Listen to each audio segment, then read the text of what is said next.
So I'm looking through the class discussion and I'm not seeing a whole lot of questions yet. I'm going to give a couple extra minutes for folks to start to add those. But I'm actually going to ask you a quick question to start us off, Publius. And it's really, I mean, it's Beanstalk related, but it's a little bit more broad.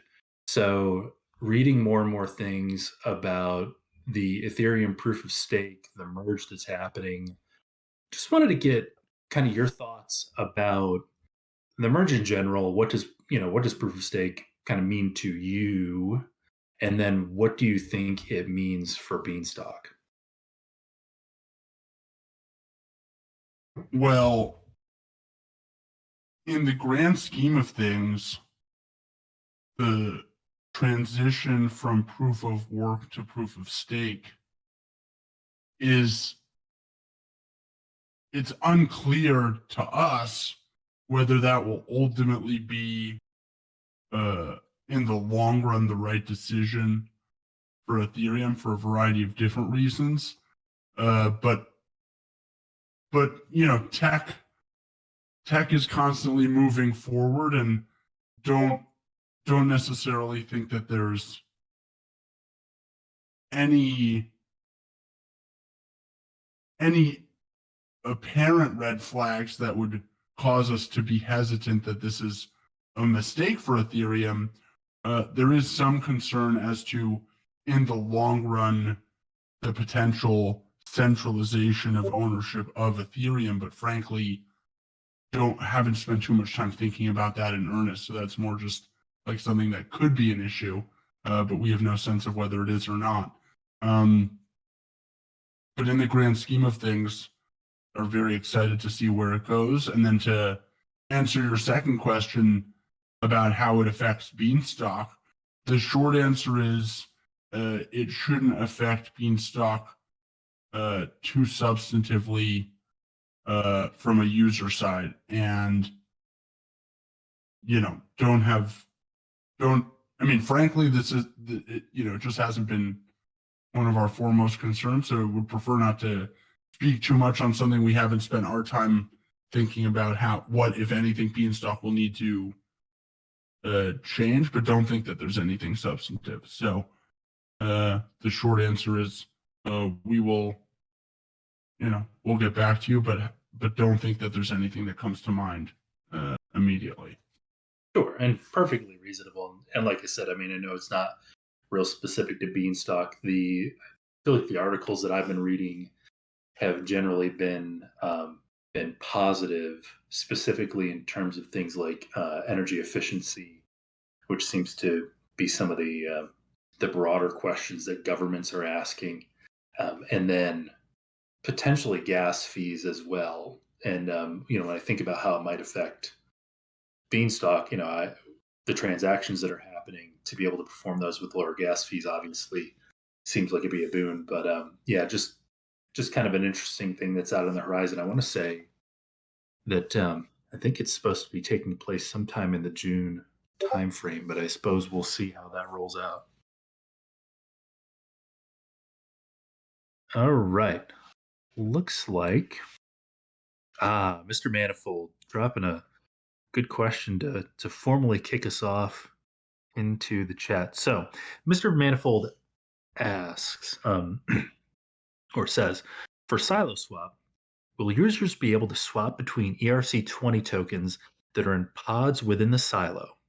For instance, ETH to LUSD once that pool is up.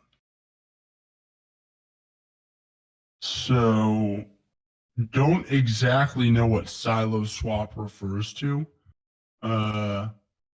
But in short, once Generalized Convert is live, the Beanstalk DEX.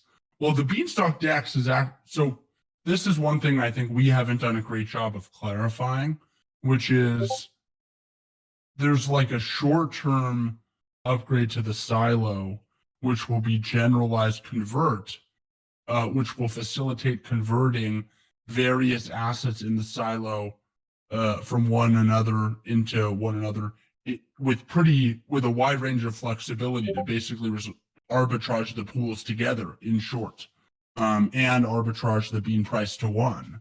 That's like a generalized convert that should be live in the next month or so, hopefully. But then the Beanstalk DEX is a fundamentally different thing.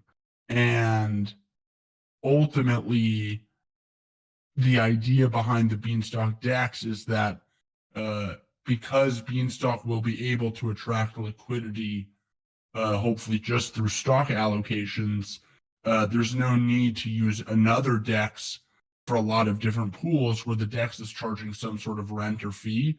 And so at some point, the hope would be that Beanstalk Farms or another group of developers develops a really flexible DEX that sits on top of Beanstalk and earns stock rewards.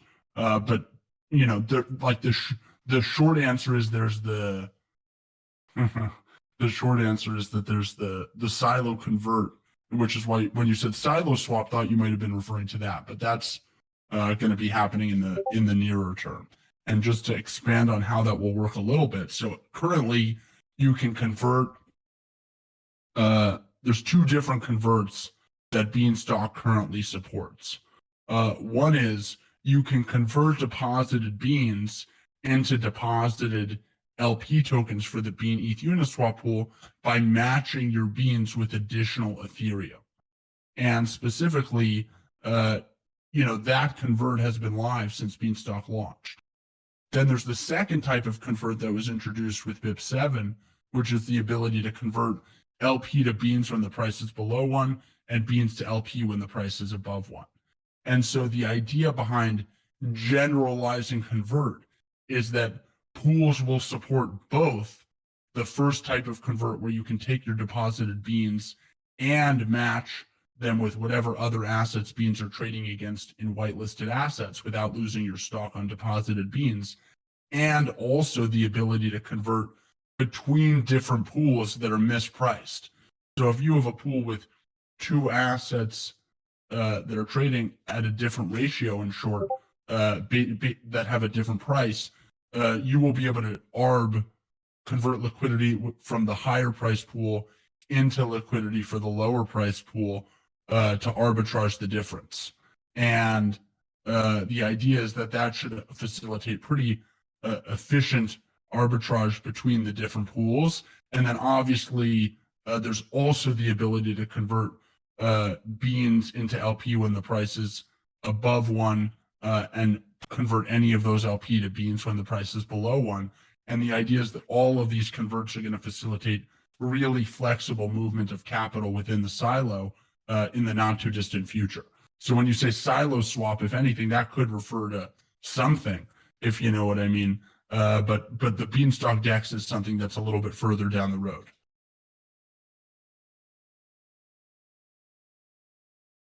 All right, good information.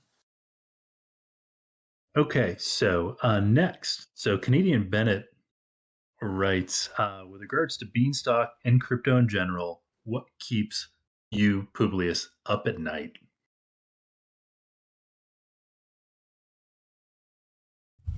Wow, what a question. Good one. We'll speak just for ourselves, what keeps us up at night.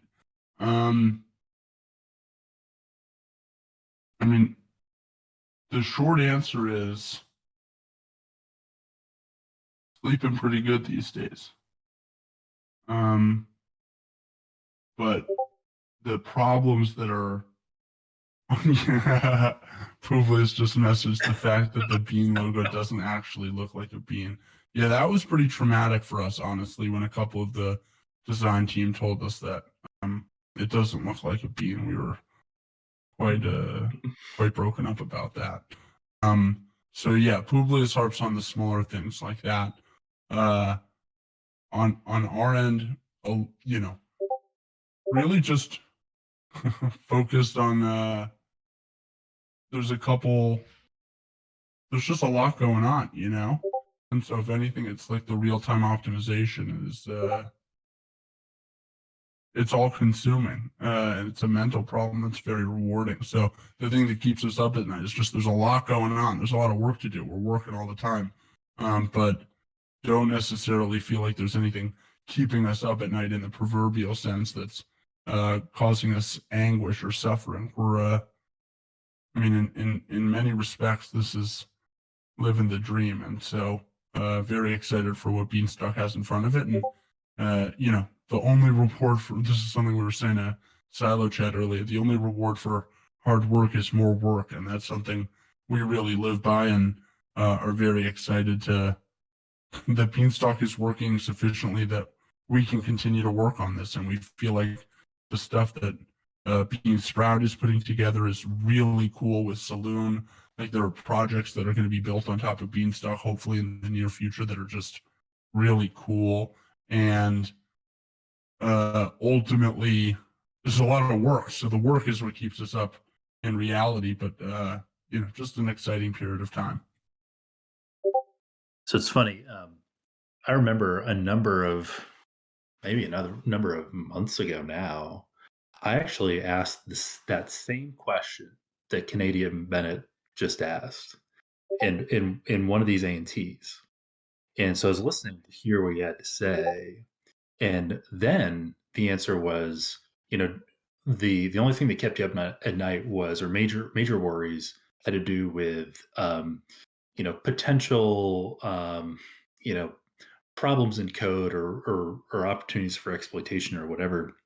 And so when I think about, you know, how things have developed since then, and also how your answer has changed since then, I really appreciate that, because I feel like the things that have happened over the last, you know, even just over the last 2 months or so, getting the Omnitia audit information back, making, you know, preparing for relevant changes. Like it seems like all of those things are kind of moving in tandem, and everything seems to be moving in the right direction, along with, frankly, a fantastic peg maintenance since the end of January. It does seem like all the pieces are moving pretty well.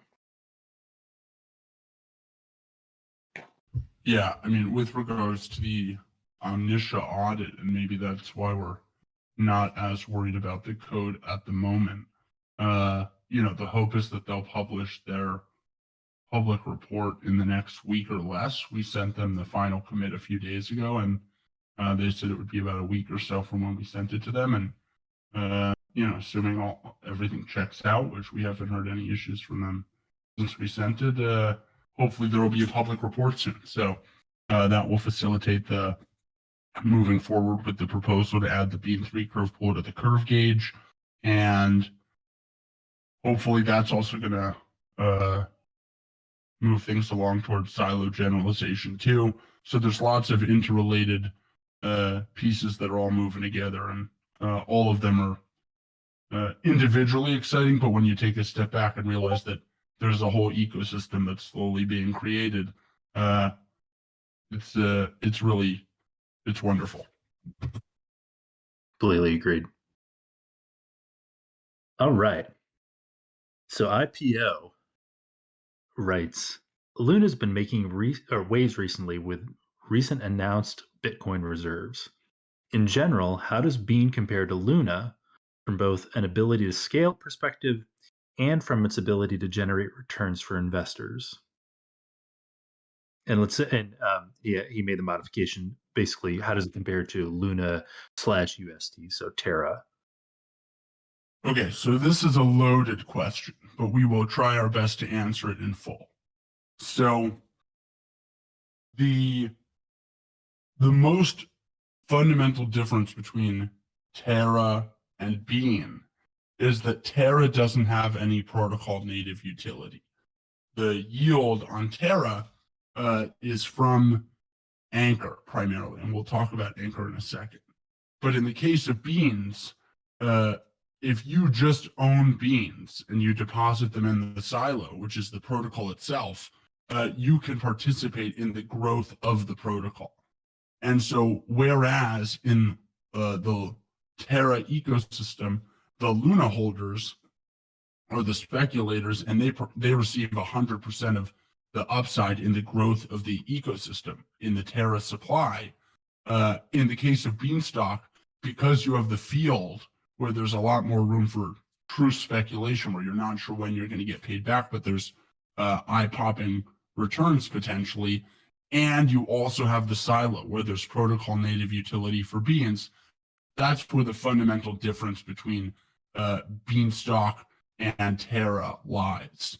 And we would remark that the Luna and Terra system has worked remarkably well, particularly because the marginal demand for each Terra creates more market cap in Luna, if that makes sense. Because every dollar of demand for Luna on the market actually creates more than $1 worth of market cap for Luna. And so what Anchor has ultimately turned into, and you look at how in various ways there have been major subsidies from Luna holders to Anchor protocol to basically create some sort of pretty inorganic demand for Terra, some sort of inorganic utility for Terra, where they can just participate in the yield that is subsidized from the Luna holders. Ultimately, that has resulted in a decent amount of product market fit, at least in the short term. And this is kind of where things get a little bit confusing for us as to what their strategy is. Ultimately, it seems like, as evidenced by the decision to propose changing the Anchor yield to a variable rate based on the reserves, that Luna or those that are responsible for governing that ecosystem are concerned about the growth of the ecosystem further, the demand for Terra, if it continues to grow, and particularly demand for Terra in Anchor continues to grow, that potentially presents a threat to the ecosystem, or one can infer that based on their actions. And fundamentally, that's really interesting because from our perspective, Luna or Terra is really the only other stablecoin protocol besides Beanstalk to have a real solution to the collateral problem. The ability to have Luna float freely and have that serve as the collateral was really a major innovation from our perspective. And the fact that both they're backtracking on that totally Luna-based collateral model and also concerned about the growth in demand for Terra demonstrates the problem with fundamentally the model where there's no protocol native yield for Terra itself. And so if we just take a little bit of a step to the side here and now think about how Beanstalk works and how a stable yield protocol on Beanstalk might work. And this is something that Beansprout is starting to work on. And maybe if people have more questions about it, we can even get Manifold up here.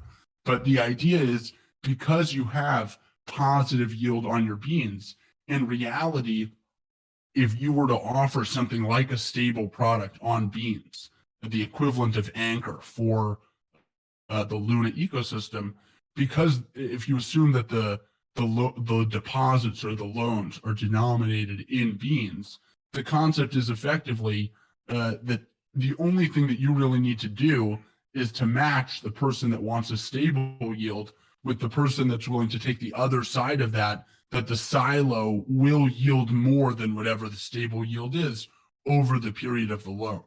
And because the beans themselves actually have a yield associated with them, it's not just that the yield for depositing comes from a subsidy from somewhere else.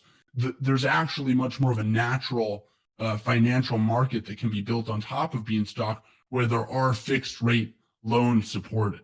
And things like that, that's just one example of when you think about where you want, what protocols you want to build your financial products on top of, or even non-financial products on top of. The concept of having positive yield associated with a stable coin, when you play it out in practice and run it through, how would this model work? Like Anchor, for example, how would this model work in the case where you actually have a stable coin with a positive yield? Things are really exciting. And Beansprout is doing a great job of developing some of those ideas. And hopefully we're going to see over the next 6 months, a couple different protocols launch on top of Beanstalk that are leveraging this positive carry.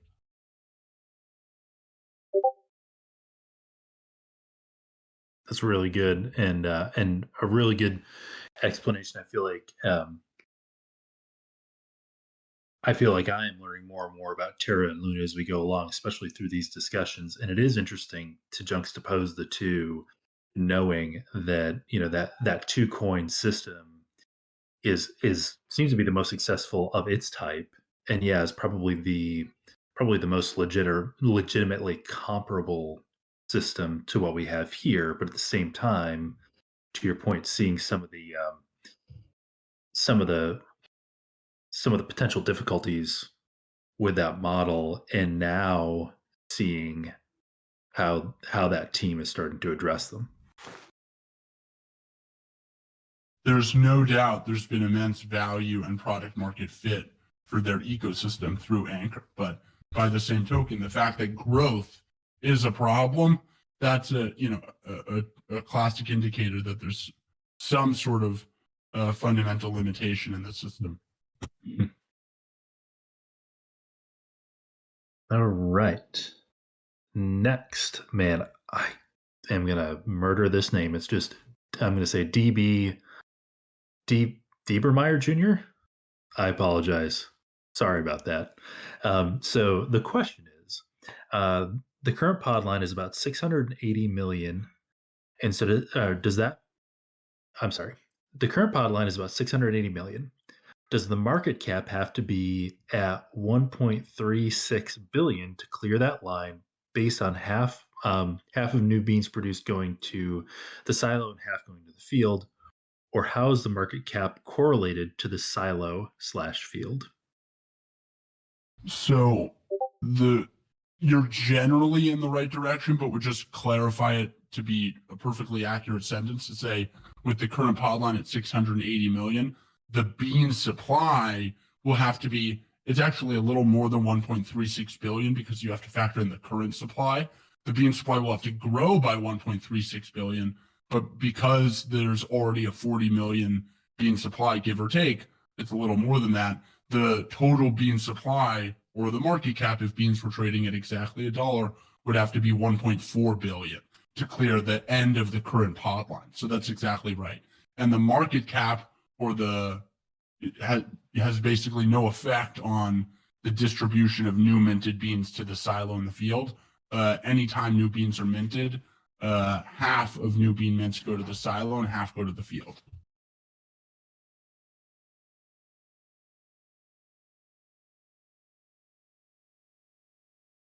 All right. So I see Publius's mention about the bean logo from that we were talking about earlier, and as we were talking about it earlier, what went through my mind was I could see inside of DeezBeans' head at like one of the first meetings of the design team, and him just sitting and thinking, okay, step one, make bean logo look like bean. Which, if anybody has seen the design materials the design team has put out, they've really put together a fantastic set of information that is going to be a really useful tool as we go forward with future branding. So shout out to them.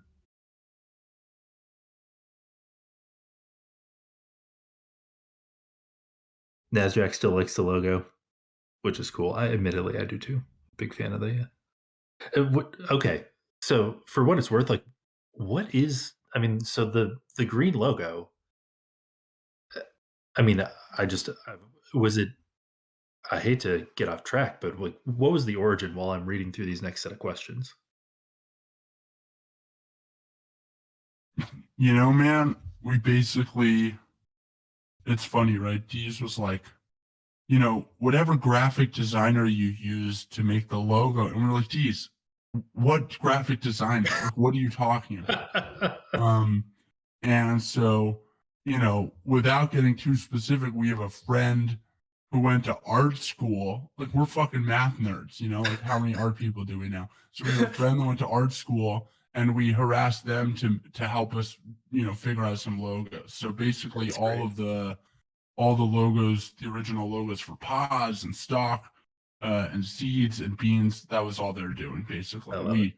We, went through We harassed them to do a bunch of iterations. They're like, "What? Can I put this on my portfolio?" And we were like, no, sorry, you can't." So they just did us a solid, but that's where it comes from.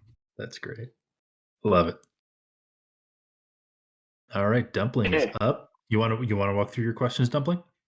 I just thought I'd read mine. Yeah, let's do it.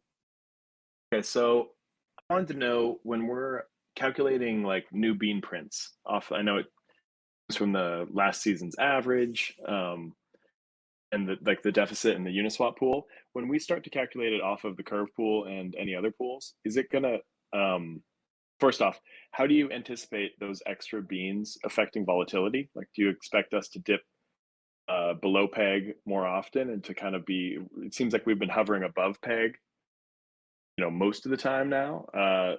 That's the first part of the question, and the second part of the question is that the sum of the two, like the sum of the delta of the pools, or is it average, or how exactly is that gonna work?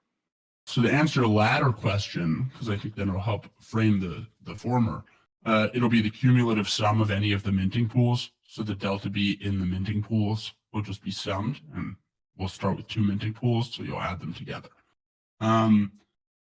With regards to how it will affect the bean price and bean printing and volatility, the key thing to highlight is that the minting will go live hand in hand with generalized convert. And so our expectation is the market will become even more efficient, although pretty recently it's become pretty efficient. Sometimes you have some imbalances between Curve and Uniswap, but the idea is there have been 100K excess on Curve from time to time over the past couple weeks, or 200K. You wouldn't really expect to see that as much because of the ability to convert into the Curve pool as well, straight from the silo. And so, wouldn't expect the minting to go insane immediately. That would not be our expectation.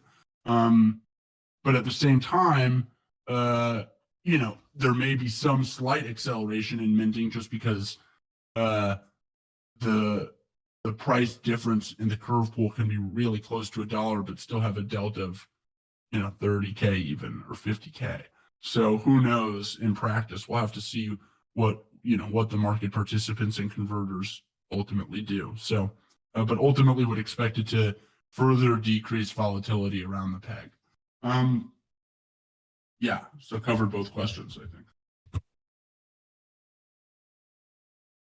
And do you expect that we'll spend more time under peg after this, or do you think we'll kind of bop up and expect it to sort of? Well, that's really more of a function of Beanstalk, whether there's excess demand or not for beans, and that has less to do with the minting schedule, would be our perspective. Over the past couple of weeks, the main reason from our perspective the price has been trading above $1 is because there's been excess demand for beans, people buying and adding liquidity to both pools, in addition to sowing every season any available soil. So that's where there's very clearly excess demand for beans at the moment, and that's why you have the price on average trading above $1. Makes sense. But if that changed, then that would not be the case. So it has less to do with the minting. Now, would expect somewhat less of downside volatility. That's probably a reasonable thing to expect given all of the Curve liquidity. There is, $3.5 million worth of free Curve at this point in the pool effectively. And so there is a decent amount of convert power in that pool as well to maintain stability on the downside. So we'll see, but it'll be interesting to see how it actually plays out in practice.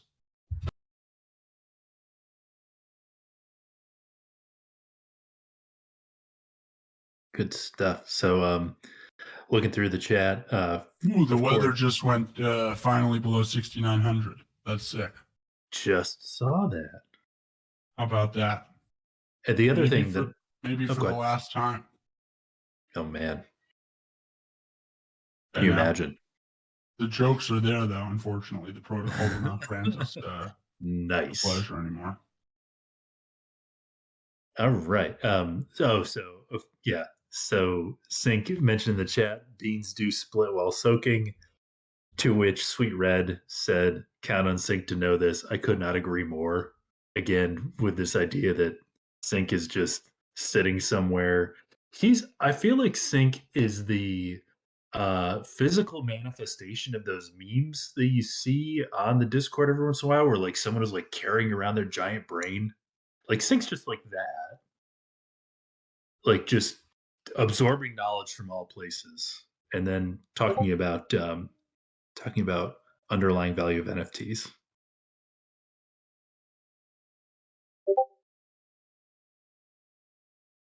All right. Looking down through the list. Okay.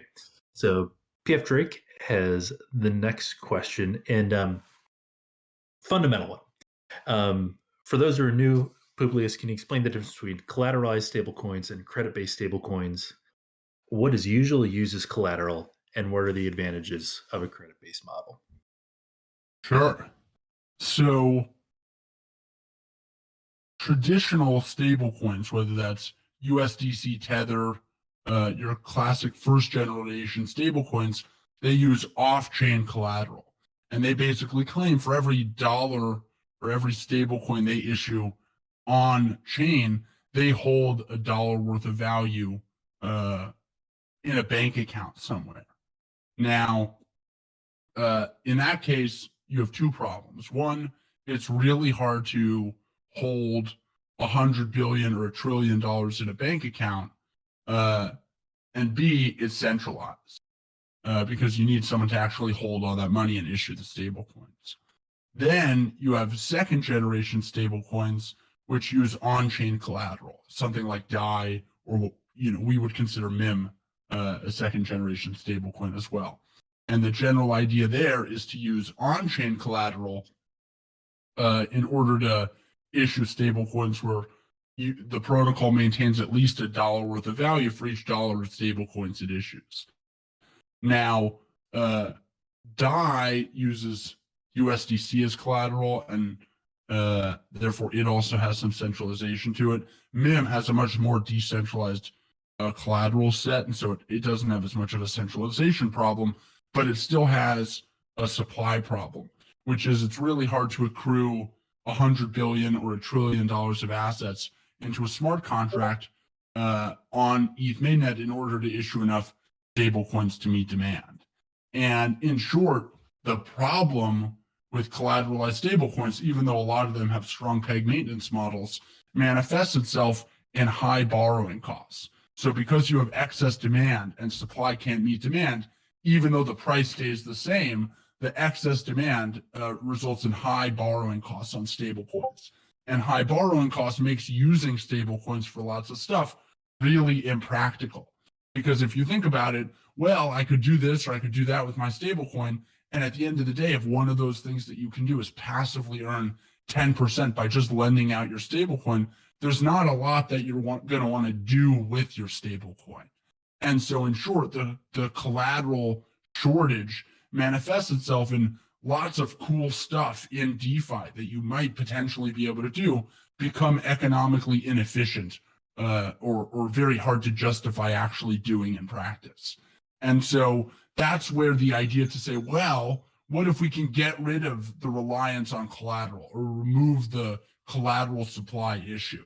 And in the case of credit, again, we talked a little bit about how Luna works and the fact that they have figured out a way around the collateral problem by allowing the value of Luna itself to float, which is a protocol native asset, and then using Luna as the collateral to back Terra. But again, there's no shortage of supply because the market cap of Luna can grow in theory infinitely.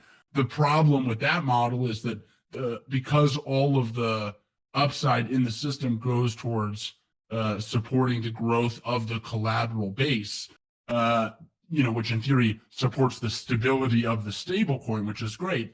It takes away from the ability to have some sort of stablecoin protocol native yield or protocol native utility, and that creates some inefficiencies in and of itself.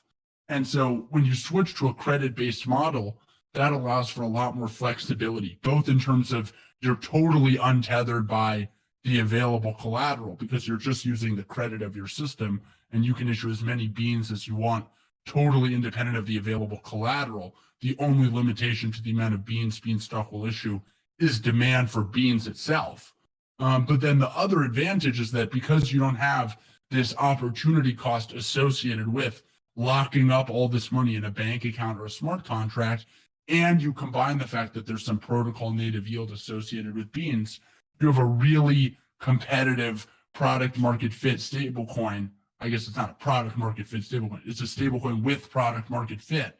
And that's what we're starting to see with the silo. And the continued generalization of the silo is going to really facilitate the demonstration of product market fit for a credit-based stablecoin, which, again, the switch to credit really is what facilitates that positive carry from a protocol native perspective.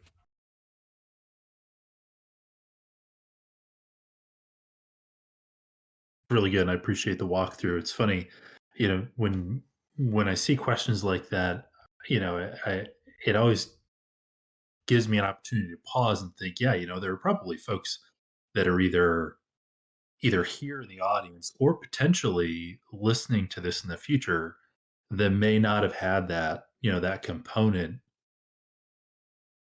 talk through, or this comparison. So really, really good stuff. And yes, so I did skip Mod, and I definitely do apologize. It was a mistake on my part.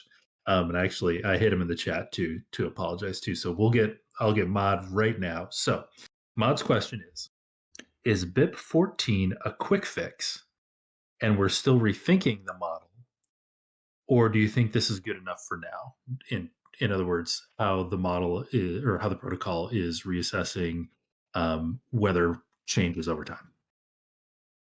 Well, one of the philosophies we live by is good, better, best. Meaning things are good, hopefully, you can make them good. The goal is to always try to make them better in a continuous way to get to a place where it's the best it can be, but recognizing it's probably never possible to actually, get to whatever the best is. So you're always trying to get better. And in the case of the demand for soil, this would be one case where, on the one hand, it's probably not the best system that possibly exists, but at the same time, where what the demand for soil changes present is a really substantive improvement to the system. So in short, it's unclear whether that will be the final iteration for demand for soil, whether it's sufficiently good at measuring change in demand for soil, or whether the model can be further refined. That is an open question, and to say things are done and final is probably not appropriate at this time with regards to much about the protocol. But at the same time, that's we think BIP 14, the soil changes is going to be a really substantive step towards improving the system. So the idea is to hopefully make the change. We'll propose the change. Hopefully the DAO will approve it. And once that happens, we'll see how the system responds. But we think this will be a really substantive improvement to the current system.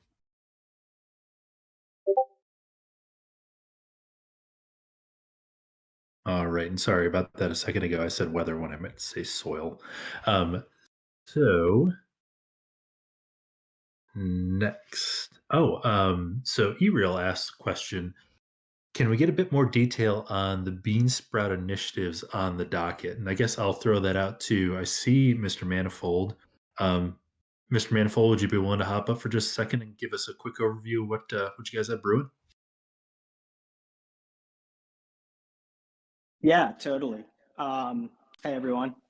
So, I guess I'll talk about the Saloon just because, that was brought up earlier during this class. So, high level, we've definitely observed real product market fit with Anchor into Terra's ecosystem.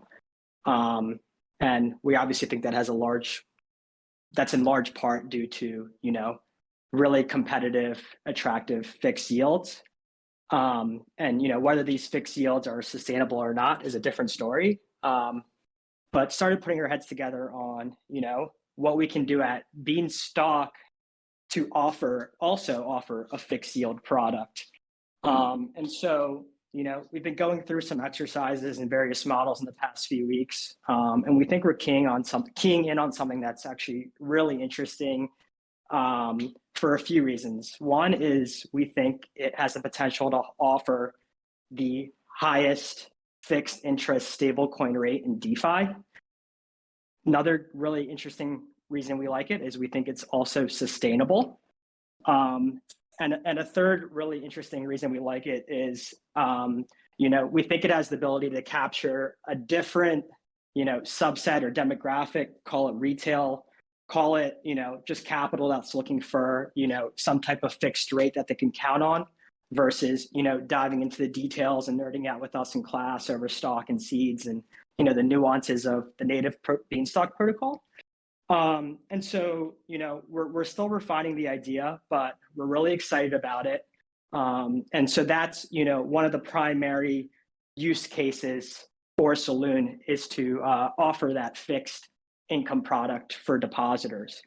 A little bit of a tidbit on, where we might see the Saloon token itself going is effectively, a third way to bet on Beanstalk. Right now you have, the field, you have the silo, which are terrific, but we think we can kind of expand on ways to bet on the growth of the protocol, and the Saloon token would hopefully capture that.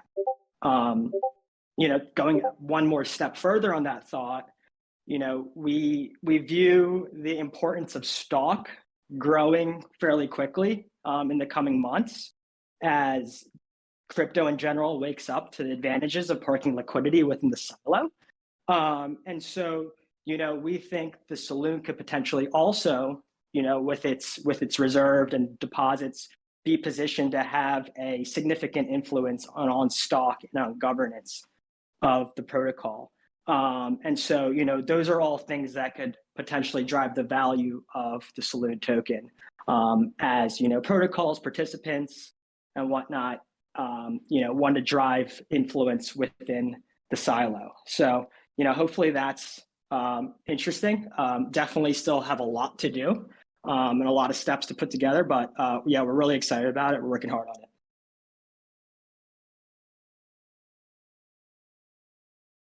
You had me at fixed income and highest yield in DeFi. Those are two pretty compelling characteristics. Yeah, Rex, we think so too. We're really excited about the direction, and it's fun because we know we have such an amazing community we can count on to spread the word. So it makes our jobs a lot easier. Hey, sorry, can I just ask a follow-up question? Sure. Is that cool, Rex? Absolutely. So just so I'm clear, so the Saloon, this is like an incubated product, or is this an existing product that would be integrated within Beanstalk? Yeah, so it's I guess you can call it an incubated product. It's a standalone protocol outside of Beanstalk that is leveraging the silo and some other components of Beanstalk. That's awesome. Thanks. Appreciate it. Yeah, for sure.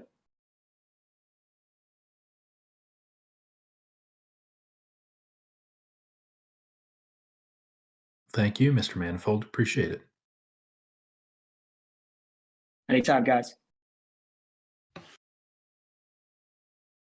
All right. Next question on the list: IPO and Shell.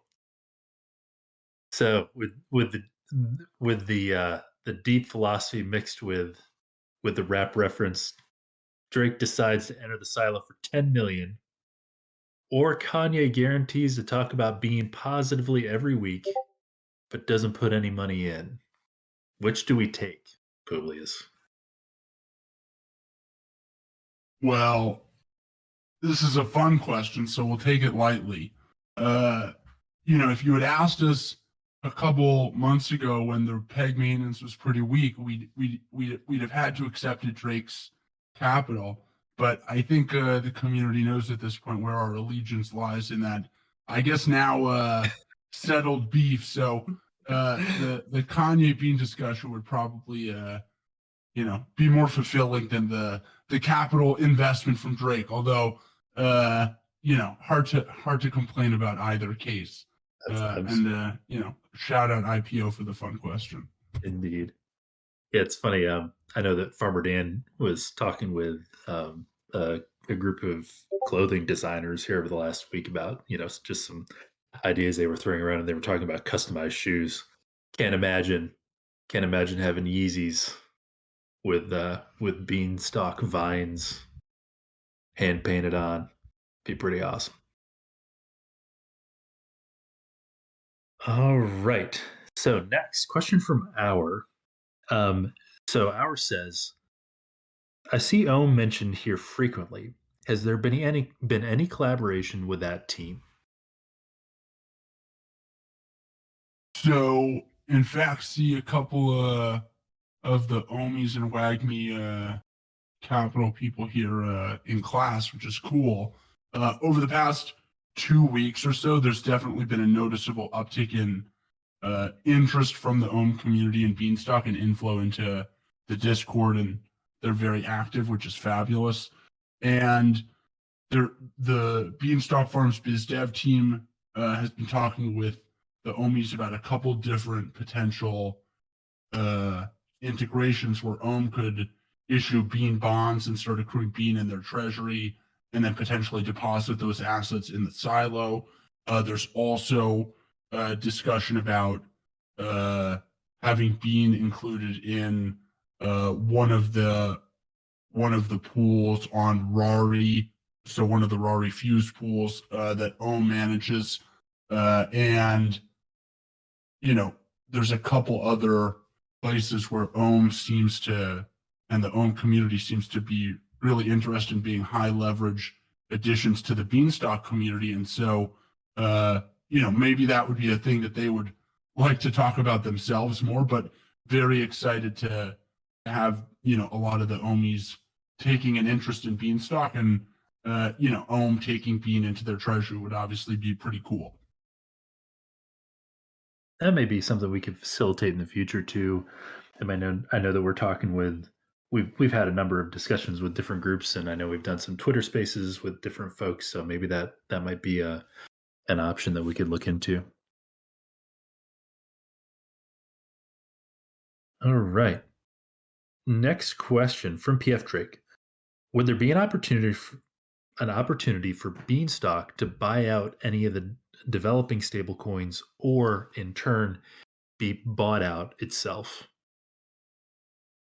So don't think that a buyout in the traditional sense applies here for a couple different reasons, but most notably because Beanstalk is uninhibited by the available collateral, and because it can mint an arbitrary amount of beans, it really is a positive sum participant in the ecosystem. And so one of the things that Beanstalk Farms is working on in the immediate future is trying to attract some of the LUSD from the LUSD stability pool ahead of the halving in their liquidity rewards that is occurring on April 5th. And so Beanstalk Farms intends to deploy a Bean LUSD curve pool and propose a BIP to whitelist that pool in the silo to offer Beanstalk native rewards for LUSD holders. And that's a perfect example to where Beanstalk is now creating yield opportunities for other protocols for providing liquidity for Bean. And that becomes a very positive feedback loop, where now Beanstalk is now supporting other protocols and providing liquidity that benefits those protocols and also benefits Beans and Beanstalk. And so that's where the fact that there's no collateral and there's no shortage of beans, the positive carry really starts to manifest itself in a million different places. And hopefully over the next couple of weeks and months, as the silo continues to be generalized to support yield from other protocols, and the generalized bean farm goes live such that you'll be able to interact with other protocols via Beanstalk, it's going to become easier and easier for other DeFi users that don't even have beans currently to start participating in Beanstalk native yield and adding value to the Beanstalk ecosystem. So it's not a negative sum game where the goal is to buy out other stablecoins basically at all.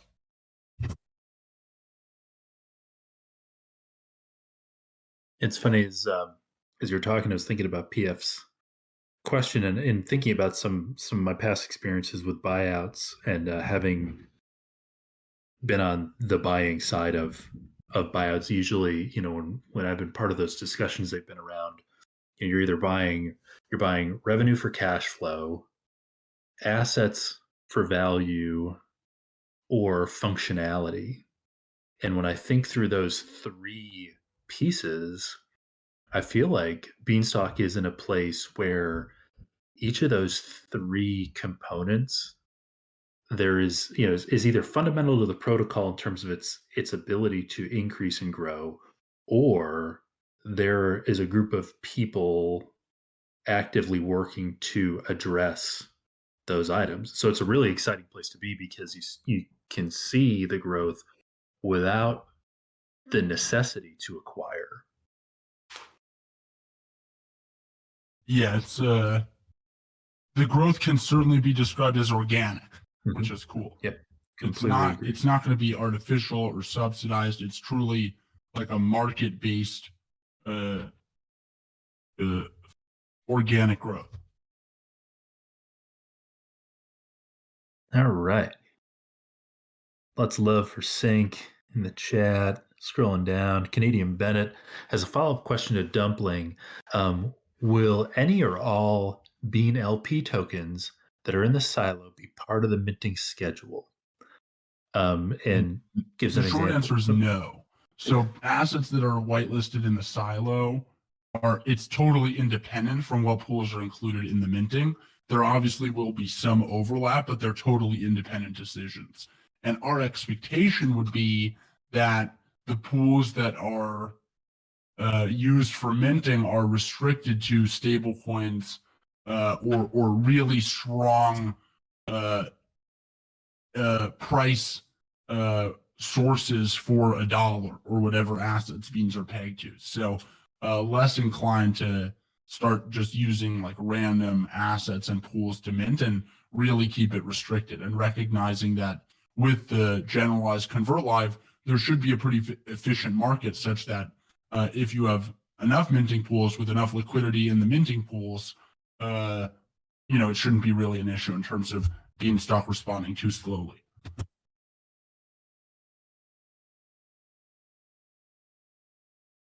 All right, good stuff.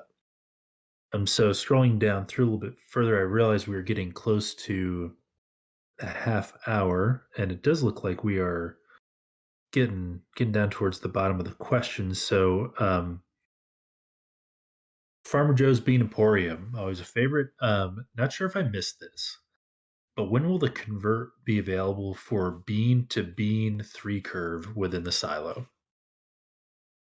That'll happen at the same time generalized minting goes live, which we hope to have, be able to propose in less than a month or so. So 4 weeks, or, that's a rough target.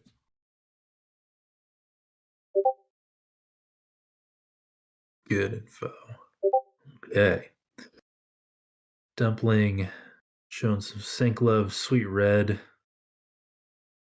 showing love to Mr. Manifold again. Yeah, can't tell you how much I appreciate Mr. Manifold and the work that group is doing. Really, really interesting stuff. Makes you think of some of the discussions we're having even around the metaverse and utility of Bean. All right. Next question, and I don't think I missed anybody. Next question is from J-Dubs. So question is, what downsides or hangups do you see of retailers accepting Bean as a form of payment? The three that stand out are that Bean is still not the most stable asset or liquid asset. 2, that ETH gas fees are incredibly expensive and Bean's not on any L2s at the moment. And 3, crypto payment rails still aren't the smoothest. That probably is the one that's most solved at the moment. But those would be the things that stand out at the moment. But we'll get there. Indeed.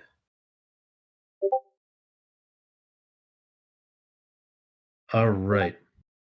So it looks like it's the last question in the chat, unless I missed something. And again, anybody can call me out if I did.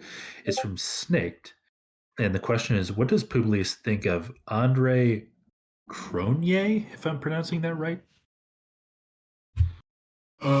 Respectfully, have basically no thoughts about them.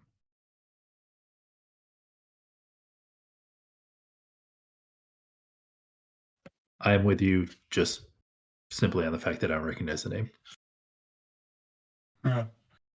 They've done a bunch of stuff with Yearn and Phantom, so lots of stuff.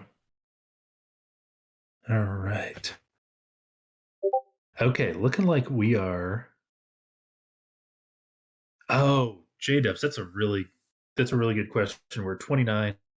I always want to open it for at least a second before we go, but J-Dubs asked a really good question. On a lighter note, was there another pseudonym that Publius considered? Short answer is no, because the starting point was that we had the epitaph, the quote at the top of the page, at the top of the white paper.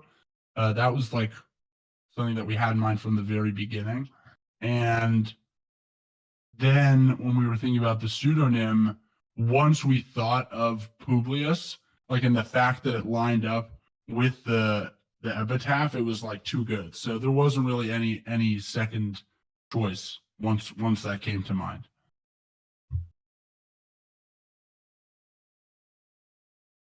Good stuff. That's a really good question, J-Dubs. One I wish I'd thought of myself. All right, so we're at 30, but I do want to just give one more opportunity for anybody in the crowd to either throw one last question into the chat discussion or to hop up on stage. Always more than welcome, and ask a question before we go.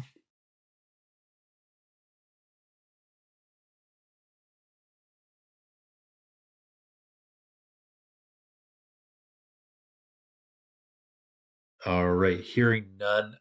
So one, oh, Deez just got up. Go ahead, Deez. Hey Rex, yeah. Sorry, just a quick announcement then before we wrap up. More so a question for the community. Yeah, so we're kind of finishing out the website redesign. We wanted to do some user testing, and so if there's anyone here in the crowd that's new to Beanstalk, preferably you haven't done any transactions yet, you've been in the Discord, or you're pretty new to this Discord, yeah, and you'd like to kind of help us out and see some things as far as some of our new user flows, we'd love to have you in and trial the flows. So yeah, just shoot me in the DMs and yeah, we can get you started. Thank you so much.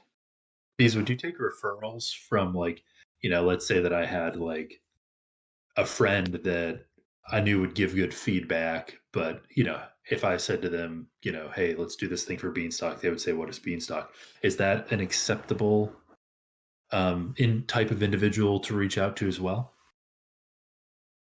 Preferably, we'd either want them to know what DeFi protocols are, or if they've participated in one DeFi protocol, that'd be great. But if this is also kind of they're interested in DeFi and this is their first time getting into DeFi, those would be great individuals as well. So great questioning, and we absolutely take recommendations. Fair enough. Yep.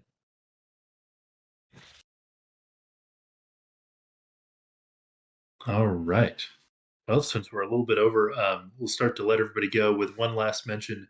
If you want to hear Publius and I talk more, you can actually now find us on an array of podcast platforms. The first episode of the Bean Pod, which is the Beanstalk Farms podcast, first episode dropped earlier today, and so you can find that pretty much anywhere that you'd get your podcasts. And more episodes to come with that, and more good stuff to come in general here on the farm. So Publius, I'll hand it over to you. Anything to say as we part? would just say that there's a lot of stuff happening at the moment, and if you want to be a part of it and you're not currently a part of it, just make it known. And there's definitely stuff for you to do because there's so much going on. So people are bringing their unique skill sets and perspectives to Beanstalk Farms, and everyone's there's lots of cool stuff going on. And yeah, this is just, I mean, it's crazy, right? The system's over 50 million TVL now. So it's all very exciting. And thank you everyone for coming. Yep. Thanks everybody for your time. Have a good night.